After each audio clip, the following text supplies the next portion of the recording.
In this lesson, I'm going to show you how in Photoshop we can use our more advanced selection tools to change the background. If you remember this photo, the end result of the Northern Lights just didn't look like it went so well together with the photo. Here I've done another version of it that I think looks a lot better, and let me walk you through those steps. In Photoshop, with our contextual taskbar open, we can simply click Select Subject, and it's actually going to do a better job selecting our subject. But from here, we can do an even better job. I'm going to take my quick selection tool. There's a little bit of area here that isn't looking so great, so I'm going to subtract that by taking this tool and pressing the Option key to subtract and going there. Releasing the Option key so that we are getting his face, his shirt, and we'll do a little bit of the hair as well. We can even clean that up with some object selection in just a minute. Everything else is looking pretty good. I can see that the hair is going to be a little bit messed up there. So let's go in to with our selection tool selected, we can choose Select and Mask. And from here, we have all of the advanced options, such as clicking the Refine Hair button. That's going to refine the hair that we're seeing. It selects, I don't know if that's his finger right there. I'm just going to get rid of that. So we have our selection tool on. I'm going to subtract. And the keyboard shortcut for making our brush bigger or smaller or harder or softer is the Control Option key on a Mac. And I'm just going to make that right there. Get rid of that little selection right there. Everything here looks pretty good. I'm going to zoom in here and the edge of his face. Whoops, I was on the subtract. I want to be on add. Just make sure the edge of his cheek is being selected. You can see that the hair there, it's selected, and it's a pretty good job, especially when we're zoomed out. All right, so that looks good. Now let's just click OK, and we still have that selection selected. So now what we're going to do is select the inverse of it, right? We have to select everything outside of this person. So what we're going to do is click Inverse, and now we're selecting everything outside. So you can, if I zoom out, you can see that I'm selecting the background, and now I can choose Generative Fill, Northern Lights. And you already see on the right hand side, we have this generative layer that we'll be able to edit and do things too, rather than it all being tied together on the web app. So we can scroll through these and find the one that looks best that we want to work with. Let's just do one generate, more generate, and see.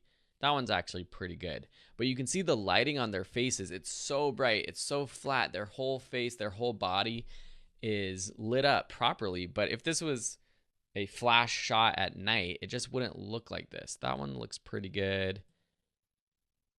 Oh, this one, it generated his arm behind. That is pretty good. Okay, so we're gonna work with this. So now what do we have to do to make this background look better? A couple things. First, we're going to deal with the lighting, some basic lighting. So what we're going to do is we're going to create a new, let's do an exposure adjustment. So here what we can do, we have this adjustment layer, and we're just going to bring down the exposure. And then we're going to brush off part of the image so that it's not so dark, obviously parts of their faces. So with our brush, or B on the keyboard shortcut, we can erase part of this layer mask. If this is confusing to you, you definitely need to check out my full Photoshop course, which goes over all of these tools. With black selected, I have my X key on my keyboard shortcut that changes the foreground and background color from black to white. Or if you don't have black or white, you can click on that box and pick white or black. We're going to erase part of this image. So we're going to erase part of their face, but I do like having like the back of their face, maybe even the back of her hand, or his hand rather, a little bit darker. We're trying to make it look like the flash kind of shone directly on them, but not so much on the background. So we're going to make that a little bit darker. We can drop our opacity as well to sort of blend this in a little bit better. And that's looking pretty good. want to keep their faces exposed properly. So that's the first thing that we can do. The next thing we can do is match the color of our foreground. So right now our foreground, which is this lowest layer, the color balance doesn't match the background. So we can go to new adjustment layer and we're going to choose, let's do color balance. And here in our property panels, we can select shadows, midtones, highlights. Let's start with let's do our midtones, and we're going to change our yellow to blue and make it a little bit more blue and just a tiny bit, hit more magenta. And we're going to go back down to our shadows and do the same. Now it's looking a little bit too cool, too magenta. So in our highlights, we're actually going to do the opposite just a little bit and make our yellows or our highlights a little bit more yellow to balance that out. Let's go ahead and do another adjustment, just a brightness and contrast adjustment. And again, it's applying to that background layer of just our subject. That's our selection. We're just gonna make it a touch more darker. We could have done this with the exposure layer as well. Now, another thing that doesn't look natural is the background is sharp in focus. Even though it's the northern lights, it kind of looks like it's in focus.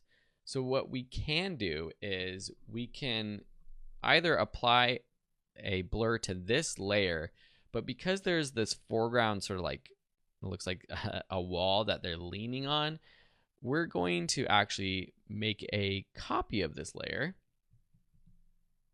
And then we're going to apply our blur. So up to filter, blur. I like using the Gaussian blur. And here we can kind of adjust it and we can preview what it looks like. That looks pretty good. And now what we're going to do is erase the parts that we don't want to be blurred. So with that layer mask selected, we can now, with our opacity up, blur out, or not blur, sharpen back this wall in the front.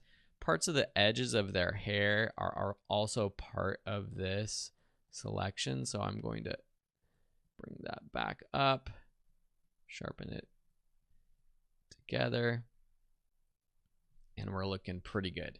Now this background is a little bit different than this original one, but I think the actual overall look is looking a bit better. I might have made them and their faces a little bit too dark.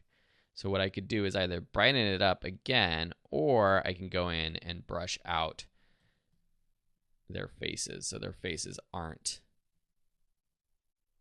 too dark. So from our original photo that I just placed on top to this one, you can see that the color adjustments, the blur, the exposure adjustments really help make this a realistic image. Thank you so much for watching, and we'll see you in another lesson.